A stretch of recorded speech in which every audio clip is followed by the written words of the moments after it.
არსებობს მოლოდინი, რომ უახლოეს მომავალში შესაძლოა მივაღწიოთ რამდენიმე ჩვენი მოქალაქის დაბრუნებას საკუთარ ოჯახში. ამის შესახებ განცხადება სოსის საინფორმაციო ანალიტიკური დეპარტამენტის დირექტორის მოადგილემ ერგნეთში ინციდენტების პრევენციისა და მათზე რეაგირების მექანიზმის ფარგლებში მორიგი შეხვედრის დასრულების შემდეგ გააკეთა. ირაკლი ანთიძის ინფორმაციით ამ დროისთვის უკანონო ტყვეობაში ცხინვალის ციხეში საქართველოს 10 მოქალაქე იმყოფება. უკანონო დაკავებების გარდა ერგნეთის შეხვედრაზე მხარეებმა გამყოფ ხაზთან მომხდარ სხვა ინციდენტების განიხილეს, მათ შორის უკანონო ბორდერიზაცია.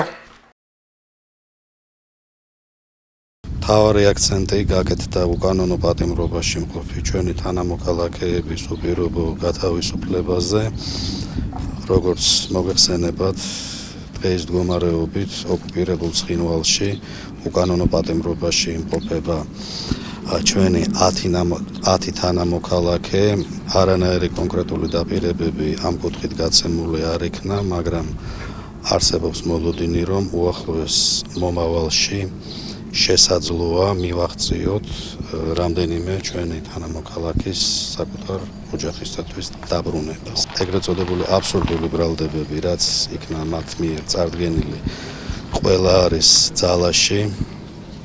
რამდენიმე უკანონო პატიმარი ელოდება ეგრეთ წოდებულ სასამართლო პროცესს, რომლის შედეგსაც ცხელი ხაზის მეშვეობით შევიტყობთ, ასევე განვიხილეთ საანგარიშო პერიოდში დაფიქსირებული უკანონო ეგრეთ წოდებული ბორდერიზაციის ყველა ფაქტი.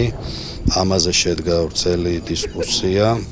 ცენტრალური ხელისუფლების პოზიცია ამ საკითხთან დაკავშირებით არის ცნობილი, რაც მდგომარეობს იმაში, რომ ვიდრე იქნება უკანონო ეგრეთ წოდებული ბორდერიზაციის თუნდაც ერთი ფაქტი, ეს არის მძიმე ინციდენტი და ამაზე ყოველთვის იქნება შესაფერისი ადეკვატური რეაგირება.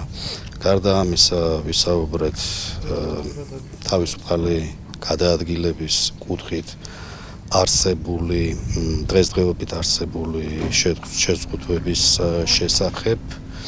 არ მინდა ჯერჯერობით გავაჟღერო დეტალები, მაგრამ მიმდინარეობს მუშაობა, რომ ეს რეჟიმი შემსუბუქდეს და შემდეგ გაჩნდეს უკვე სხვა პოზიტიური პერსპექტივები. ამაზე უკვე ვისაუბრეთ მაშინ, როდესაც გვექნება კონკრეტული შედეგი.